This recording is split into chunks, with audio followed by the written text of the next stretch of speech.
So, good afternoon, ladies and gentlemen. Welcome to the final session of the day here on the Taste the Trends kitchen. My name is Stephen Walpole. I'm going to be looking after this, but I'm going to hand you over to the founder of the World Charcuterie Awards, Henrietta Green, who's going to talk a little bit about World Charcuterie. Can you give a big round of applause, please, for Henrietta and the team? Thank you, and good afternoon. So I hope you'll come and join us. And I'm here to talk to you about charcuterie. So does everybody know what charcuterie is? Yes? No? Any doubt? All right, a little bit of curiosity. So basically, charcuterie means cured meats. Translating from the French, char is fresh, cuit is cooked. So it's cured meats or cooked meat. And we've come to think of it now in Britain recently because of the developments within the charcuterie sector about the modern style, continental style charcuterie, which James represents, of the salamis, the cured hams, the raw hams, the fermented products. But of course, we have always had and made charcuterie in this country. With hams, black pudding as a charcuterie, all kinds of sort of regional specialities. So do come and join us and we'll be tasting. So come and sit in the front. That's it, don't be shy. Come on. Right. You'll miss out otherwise. You're going to be tucking in. So this is what we want to talk about today. So a brief history about what it is. So I've run the British Charcuterie Awards for the last 4 years. This year, I've, gone global and have started the World Charcuterie Awards for lots of reasons. First of all, because as Nicola, who works for Dingley Dell, are one of our great British producers, they've got so good that why shouldn't they step up to the plate and be judged against our continental cousins? It's a big market now, it's a growing market, so the opportunity to not only supply this country, but to go forward and to start exporting. There are all kinds of opportunities, and it's about time. And if you think, for example, what British cheeses and the state of the market and the state of the development were 25, 30 years ago, charcuterie is coming up and following through. So we've gone global, and that's what we're going to talk about today. But before we go, can I just introduce Steve, who you probably all know, who is going to make for us. Now, Steve has put together a really great charcuterie board, and charcuterie boards in the States, aren't they the biggest thing, James? Yeah, they are. They're just extraordinary. So we've done that. And while we're talking about charcuterie, and you can taste it, Steve is going to make a chutney. That's correct, So tell yes. us what it's all about, Steve. Well, as you said, Henrietta, like a charcuterie board for me needs to have a little bit of balance because the cured meats have a certain flavour and a certain profile. So you want to sort of help emulate that. So you have a lot of pickled vegetables, you have a lot of honey, you have semi-dried fruits and nuts. But one thing that always brings a charcuterie board to life for me is a chutney. So I thought I'd just show you a nice, simple little fresh chutney we're going to make. And we'll put the recipe on the website so people can have a look. But it's a few little things from the show. So I've got this lovely little winter spice blend gin. So you've got some lovely little cinnamon, you've got some lovely little cloves and things like that in it. Really good from the tea company behind. If you are an alcohol avoiding person, they actually do the tea bags that they use to flavour the gin. So you can make tea in that same way. So I've got some fresh chilies, some Zambian winter honey, a star anise, cinnamon, some balsamic vinegar. So let's just pan in onion, balsamic vinegar, just to give that sharpness. Can I leave you to get on with it while we introduce and we start and then some honey, about it? And I'm going to leave that ticking over, and you can come back to me once I get it started. Okay, so on with charcuterie. By the way, I've just seen, I've been here all day. Do you know the results of the election?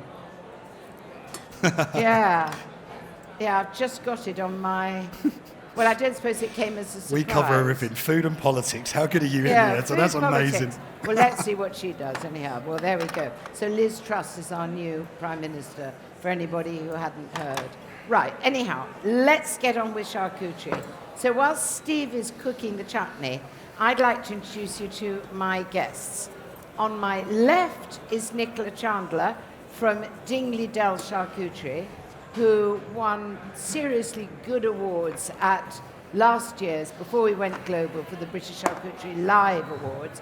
But now that we've gone global, I'm delighted to welcome James Robinson from Brindisa, Spanish importers, great charcuterie, and who's been one of our great judges over the years. So welcome to them. So, Nicola, good afternoon. Tell me a little bit about Dingley Dell, what makes your charcuterie so special. And I think we all agree that with any really good product, it's starting with the raw ingredients. Thank you very much, Henrietta. So 12 years ago, Mark and Paul Hayward of Dingley Dell Farm decided that they were going to stop producing for commodity, stop bringing out pig upon pig upon pig, and they were going to produce for taste. So they started with a red Duroc, and if you look on the back of most Italian charcuterie, sorry James, it's all red Duroc, and then so red Durocs are renowned for intermarbling fat, a bit like your beef steak. So he crossed that with what's called a land race, just for sheer numbers. Mark is one of only 2 farms in the world that actually measure the fat content of each and every pig on farm. Just to use Henrietta, sorry, it's measured here, and you can measure the fat content of every animal on farm. So he's been breeding marble to marble to marble to marble over 12 years, and he now has pork that even as a steak is very pink, it's very deep red, and it's very marbled. So if you start with that great tasting pork, you're then going to end up with a great product. We then invested and brought over Trivioli, which are the world's greatest charcuterie builders. They're Italian. They've built our chambers. They mirror Italian caves. They mirror days and nights. They mirror the seasons. So it's exactly like being in a cave thousands of years ago.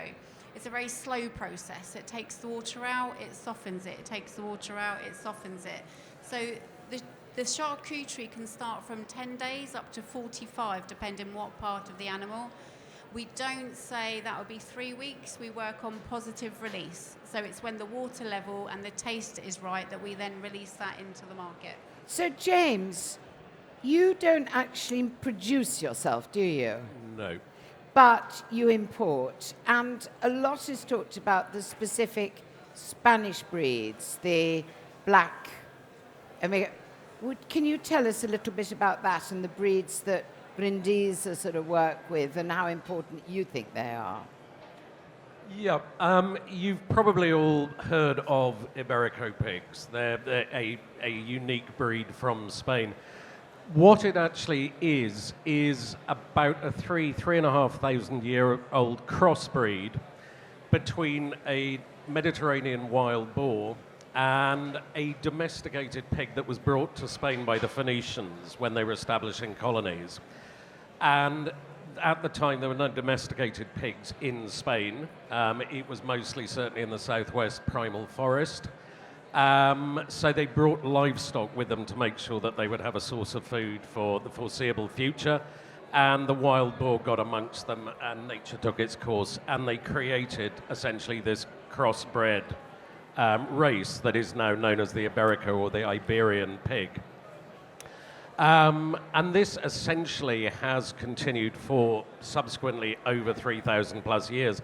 And the reason this is so important is that therefore this is an animal that has evolved over that period in this particular environment. So they're entirely used to the climate, to the plant life, the food, whatever. They are perfectly adapted to the environment in which they live. And that is really important for a number of different reasons. One, it maximizes what they can get from those resources.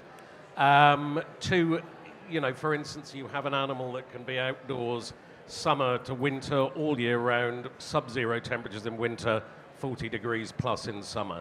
So you have an animal that is perfectly adapted to the environment in which it lives.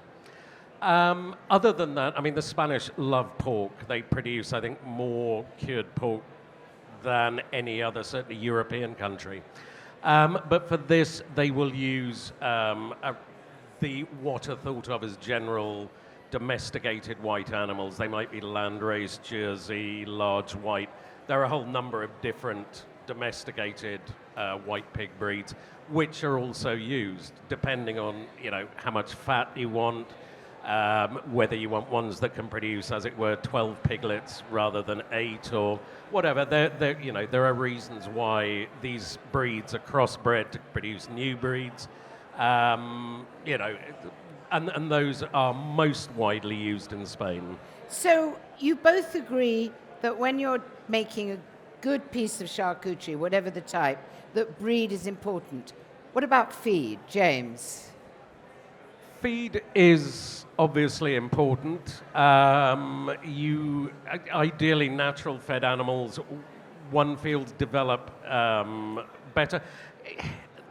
It's a sort of strange notion, artificiality, but obviously if you give feeds that are sort of more packed concentrates and whatever, the animals will maybe put on weight faster, they'll grow quicker. But whether that's an entirely healthy thing in the long run is debatable. Therefore, for me, I think natural cereals or that kind of food is much more desirable. But much is talked about the acorn fed. I was trying to avoid that because in a way that's a cheap victory because the British can't do that. I once asked a Spanish colleague why we couldn't just import a bunch of Iberico pigs. We've got a lot of oak trees, a lot of acorns in the UK. It turns out that there is insufficient oil quantity in the acorns because we don't have the sunshine to create these very oil-rich acorns, and therefore, unfortunately, one could never achieve quite the same result. Right. Well, I don't know, actually. Downstairs, if any of you have tried, there's a Spanish chestnut-fed pig. And just as a matter of interest, do you think, whether you use acorns, whether you use chestnuts or whatever, the extent to which it will affect the taste? Or is it the texture? What is it that's going to give you the... Acorns are unique because of the quantity of oleic acid they have within them. It is essentially the same oil that is in olive oil. So it's not merely healthy, but it's very rich, fatty, provides a lot of flavor. Chestnuts, beech mast, whatever, they're rich and they're calorific, but they're not as intensely oily and therefore they won't have quite the same effect if you finish off on those. And what about your pigs, Nicola? Because Nicola's are raised in these wonderful fields with arcs and everything. Not a tree to be seen within those fields, so no oak trees or whatever. What about the feed for your pigs? Well, interestingly, they're surrounded by nectar. Can I just say, one of the big things about Dingley-Dale is sustainability. So we work with companies that are raising animals in the right way and giving back to sustainability. So the pigs are surrounded with Facilia, so they're feeding 1 million bumblebees per day. However, like most traditional English farmers, they have a feed created for them. And the idea is to feed them gently and gradually and to keep them growing slowly at a good rate. So yes, British farming is very different to Spanish farming, and it is all about giving the right food at the right amount gently. And what about grass? I mean, do they eat the grass, the pigs? Or have you seen a pig on grass? They dig it up. Yeah. They literally... So they dig it up and yeah. Okay, so we've got specific breeds, one that Dingley-Dale have created, yours that you import different ones from Spain. About 3,500 years old. We've got the different feeds. Now let's come to the curry. So let's look at, there are so many different types of ham, of charcuterie, and we've got got some salamis, some hams, some copper from, I mean, what is the basic start of it, James? Well, again, you've got the difference between the whole muscle and the chopped up, big difference. If you're making something like a salami or a chorizo, essentially what you've got to do is ferment the meat before you encase it and age it. That's what prevents the rotting. With whole meat, whole muscle, you don't have that risk. Essentially, because you've chopped the stuff up, the opportunity for bacteria to infect the meat is enormous, which is why the fermentation is used. Whole muscle, you don't need that. So in other words, a loin or a ham requires one form of treatment, a much simpler form. Cut up charcuterie made from cut up meat requires much more care. And I mean, because of the dangers and because of the advance of science and equipment, really we can now, in this country, start making the chopped up ones, the chorizo, the salami, because of the better equipment that we've got now, the fermenters, the fermentation cupboards. Yes, I mean, it's still, rather than it being better equipment, actually what it is you can do it quickly or you can do it slowly. And if you do it quickly, you can do it quite cheaply. If you do it slowly, it's more expensive. However, if you do it slowly, you get much more complex flavors. If you do it quickly, you tend to get quite a lot of acidity and very sort of one-note flavors. It's a choice. I mean, some people don't mind really how much, the degree of complexity in the meats they're tasting. And that's fair enough. But if you like a good piece of charcuterie, then one that's been slow cured will be much more interesting, much more enjoyable to eat because of the nature, the pace at which it's been prepared and cured. So what does it do? That it allows the slower maturation, the flavors to meld You've better. got the fat and the lean breaking down. You've got them creating these volatile aromatics which are recombining. You've got a lot of chemistry. You've got more time for chemistry to occur. If you're doing it quickly, essentially you whack up the acidity because that prevents the bacteria from multiplying, and you dry it as quickly as possible. It's a much simpler process, and the result is a much simpler piece of charcuterie. So is it a science or is it a craft? Both. Both. You all go with that? Do you all think it is? Really good piece of science and a craft. What about you, Nicola? Sort of, what kind of products do you make then? Well, we make the full range, and Which is what? So if you're so we would go from the whole mussels all the way through, so your lomos, all the way through to, which is on offer there, the chorizos. So because we use nose to tail, we do the full range, so we're not wasting anything. And each cure is different depending on, so that chorizo takes 35 days, whereas something like the lomo there will take, it's about 70. And again, it just depends because you're not really adding a lot to that, where you're mixing a few things. There is a lot more fats in that one, so you need to remove the water. And I've been taught you're using science to make ready-to-eat products without cooking. And I think that kind of sums it up, which is why it was made in the beginning. Because a hunter's sausage, which is a sou, was made to take out hunting and it wouldn't go rotten, so they could go out hunting for days and have something to eat. Talking of cooking, how's your chutney going?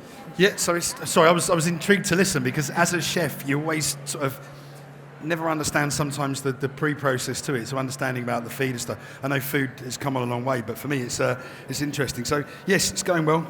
Nice, ticking over, nice and slowly, because you want all the flavours of the gin and the honey to come down, the cherries. I've removed the star anise and the cinnamon because I don't want it to be too strong, because you want a spicy note, but I don't want to take away some of the aromats that you've used within your products. So yes, I'm happy just stirring here, Henrietta. You can carry on. So just carry on. Do you have any questions, Steve? For anybody? I mean, as a chef, I was always into. I mean, Dingley Dell, I've known for a long while. We've done a lot with, sort of everything from suckling pigs to all sorts of stuff. So to see more of the charcuterie side is very nice. I wonder whether chefs themselves have started to, if you like, talk to you more about their menus and how they're incorporating it in. I mean, obviously, from your point of view of Iberico, it's something that we've really known quite a lot, and it's come on a long way. But certainly, how you're choosing different products and how you use different muscle meats and stuff. Do you get any sort of requests from chefs to do anything sort of bespoke, or is it they take your base product line?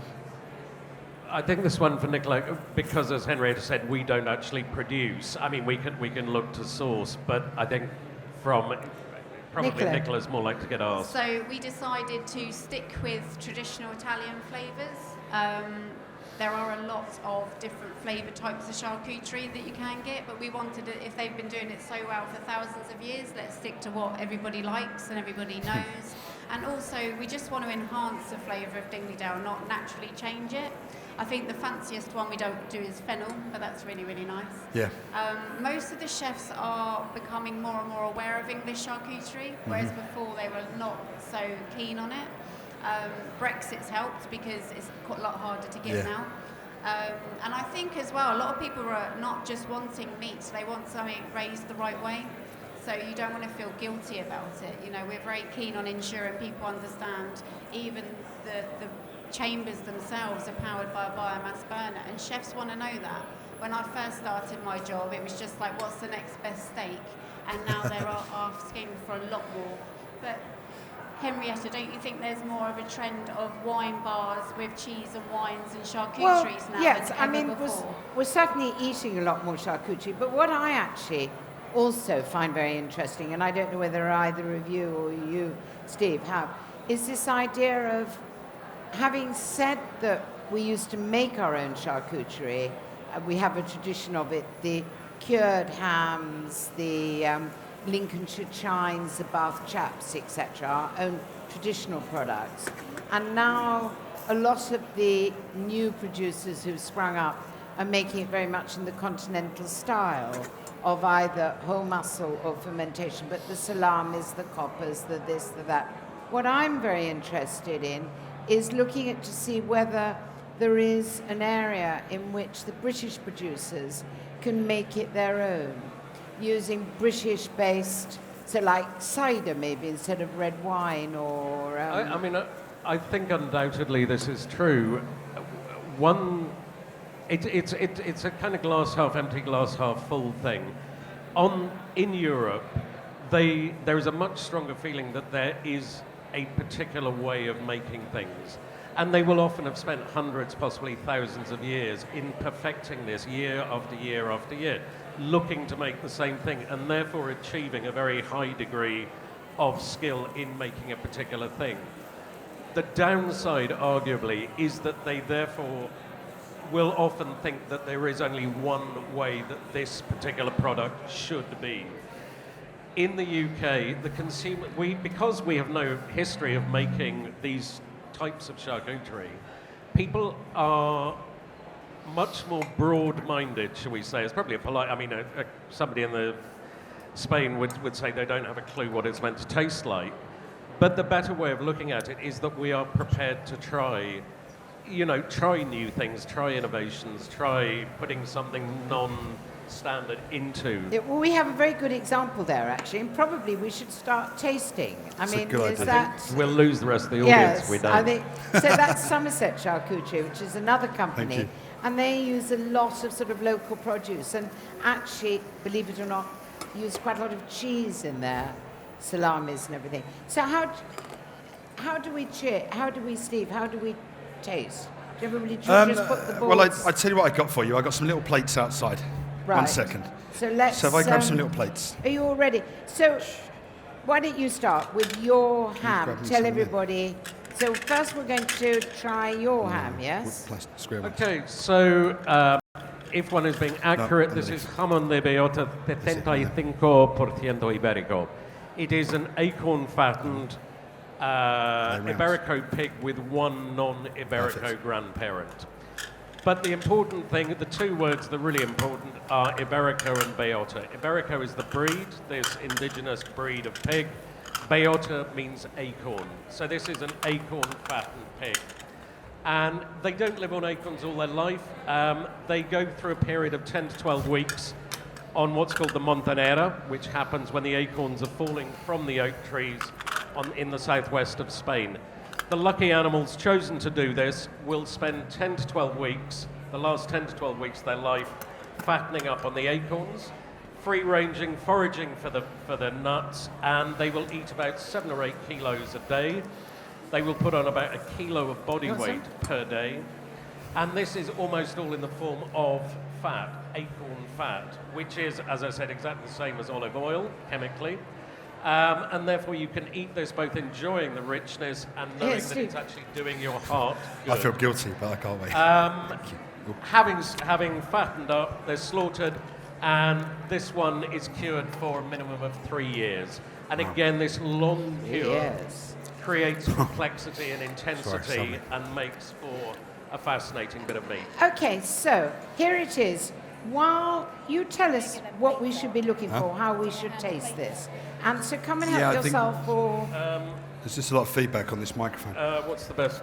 I don't really know. I mean, cocktail sticks probably easier just I to... think probably Cocktail pass sticks. it along. Yeah, I Yeah. think that might be the easier way, to be fair. Have you got a piece? No, right. I will do it from memory. Right. So, I mean, the essential thing with acorn-fed Iberico fat, all Iberico ham really, is letting it come up to room temperature. Yeah. Acorn fat melts at about 23, 24 degrees, which means that at room temperature, it's beginning to soften and melt. And it means that when you put it in your mouth, you get hit immediately. The flavor is transmitted via the fat and sort of explodes in your mouth. So you get a real burst of flavor from Iberico meat. If it's cold, it will take a while because you'll need to actually warm the fat up to bring those flavors out. Start it off at room temperature, you put it in your mouth, you get an explosion of flavor. It's really good. And a nuttiness, a sweetness. It's the fat of an acorn fattened pig is about 60% acorn oil. So an awful lot of that is, is this good stuff that will melt really quickly. The breed has a lot of interleaving of fat within the muscle, and over the curing period, it will actually, during the 9 months to a year it spends in what's called the drying room, it stays at ambient temperature, and in summer, this means that you may have temperatures of 40 degrees. The fat is actually turning liquid within the ham. So it's really sort of bathing the muscle all through the muscle, internally and externally. So, if it's warm and it's a good pig, then you will get the flavors really intense and immediate and complex coming from the ham. How many out of 10 do we give it? Really sweet, great texture and meltingness, as you say. And as you say, you put it in your mouth, and obviously your mouth is hotter, so the fat starts melting, doesn't it? Yeah, it spreads in there. They say the ham curers, the people who actually create the hams, can recognize up to somewhere over 120 individual aromas from each ham. They can identify individual aromas. Where's that feedback coming So from? there is a huge amount of complexity there. Most of us won't, including myself, will not recognize all these aromas and flavors, but they can be detected by somebody with a well-trained, sensitive nose and palate. Right, so Nicola, on to you now. So what is this that we're going to taste, and tell us about it and how we should taste it? I feel great following you on that one. I was going to say. That's like following Beyonce, isn't it, really? But look, this is all English charcuterie. So what's different about Dingley Dale is one farm, one breed, one producer. This has got notes of chili, garlic, black pepper, and I am told that it pairs very well with the Chardonnay, just so you know, for any of you that would. Would you like to take one and go along? So what is it? It's It's an English chorizo. English chorizo. So, and we're not actually legally allowed to call it that. It has to be an English style. There you go. Oh, Right, okay. told So off. I was going to say, pass it it's really along funny now. that you just followed the Iberico with an English-style chorizo. I know. I want to, Chorizo. but it's That was a funny bit mean, because wasn't it? talking about Chardonnay, next door, Hunter Gatherer have got a really good sparkling Chardonnay that might worth. Quick, I'll go. The chef is going to run and try and get us a Chardonnay, by the way. Whilst you're enjoying that, an interesting fact is that we had a sommelier in recently, and it was really nice for him to say what went with red, what went with white, what went with a sparkly rosé, and he's saying that actually any good wine bar worth its salt won't just put a charcuterie platter, they will pair up with your correct wines. So that was a big process for me, because I usually sit there with a big cheese board and a big glass of red. So yes, on the So I'm going to hijack the party a little bit. Meet my lovely friends from Hunter Gatherer. They've got a lovely So- sparkling Chardonnay, like I This said. is going to enhance. So just going to there do a is couple more little to bits here to go with the round. cured Sparkling meats. Chardonnay. Do we- Well done, thank you. I assume it goes with Iberico as well, but I'll be Well, very I careful. I've think got we a lovely should all- red if you've got a red. Would the red work for you, sir? You're welcome, thank you. Bit of sherry.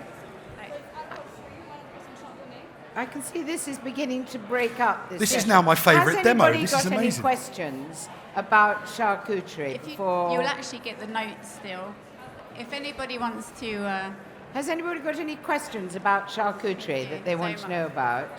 you should try as well. No, I do. I want to try this. No questions for anybody. Happier eating than talking, one feels. Sorry? They are Chef, try happier that. eating than And try talking. that. Okay. So, anything else? So, how are we doing, Steve, with our? Yep, sorry, I've got sidetracked because this. Yeah. I love this part of my job Yes, because I please. get to see all this wonderful stuff. You get to taste everything, drink everything, and see everything. Well, look, just to let Ladies, you know, would you like- once I quickly put that there and there. Right, so actually, while we're Thank waiting you. for Steve, Yep. what do you think of the chorizo? Anybody got any? Well, I've got a thumbs up over there. What is the dominant flavour? Do you think it's the Thank you chili? very Do much. you think it's the meat, the pork? Thank you. Have you got some? Any comments about flavour and thoughts of it? James, have you had a piece? See how it compares with the Spanish one? Yeah, ham, pig, How funny. porcine. Slightly unusually, possibly. In general, the British consumers prefer hot, spicing, and the Spanish mild. So, although the Spanish produce hot chorizo, it's outsold considerably by mild. Whereas the UK consumer generally likes spicy things. So this is actually really quite mild, very pleasant because it allows the flavour of the meat to come through. And if you're using good meat, it's one of the Spanish reasons for this kind of purism, which is they say if you are using good quality raw materials, why would you want to disguise them with strong herbs, other flavours which will dominate the meat? And I think it's a question sometimes we should be asking when people are sort of happily throwing in all sorts of very strong flavours, but on a medium that is not necessarily improved by being overpowered by these quite violent flavourings sometimes. I was quite impressed by the softness of it. I was expecting a lot more of a firmer, but it's quite a soft texture, almost played. Really. That's the quality of the chambers. Ah, okay. So they're actually monitored 24/7, and if they see that they're drying out too quickly, then moisture's put back into the chambers. If, with the change in the weather recently, if you walk through the chambers, you can hear everything powering in and out. It's literally monitored to make sure, and that also makes it super safe. We've mentioned positive release, and as a company and as a chef, you're aware that we won't release any food into the market that could make you ill. And something like charcuterie, when it's ready to eat, is when it's at its most dangerous Correct. because you're not cooking it. So that's why it's so soft. Oh, it's lovely, and I'd be interested to try and cook with it. Maybe I'd be a bit more adventurous when you lot have all gone and I can play around in my Harry Potter bit out the back. But no, so just that you know, then obviously just simple ingredients, nice quick chutney, because there's no point in me going for hours. So it comes down, you've just got all the spices in there, you've got a bit of alcohol, honey, onion, cinnamon, that, cherries, fresh, cooked down, and you see, in the time it took me these guys did a demonstration, you got simple chutney, lovely, you can make it seasonally, whatever you like, so thank you very much. So come and help yourselves. Try Steve's chutney. Try that one because it's ready. Right, if it's cold enough. There's boards here. You can ask questions to Nicola, James, or myself. And bear in mind, the awards, we open for entry in December. Judging is going to be at Leadenhall Market in March, and the awards will come. And our website, www.worldcharcuterieawards.com. Sign up for the newsletter, visit us, be part of the great movement of British charcuterie. So thank you all very much, ladies and gentlemen. Thank you for listening. Any questions, just come and ask us. Ladies and gentlemen, can I have a big round of applause, please? Because it's so you. fascinating to hear this. And Henrietta, thank you, darling, for your efforts. Big thank you to It's James. been a pleasure. And a big thank you to Nicola. Yeah, thank you, guys.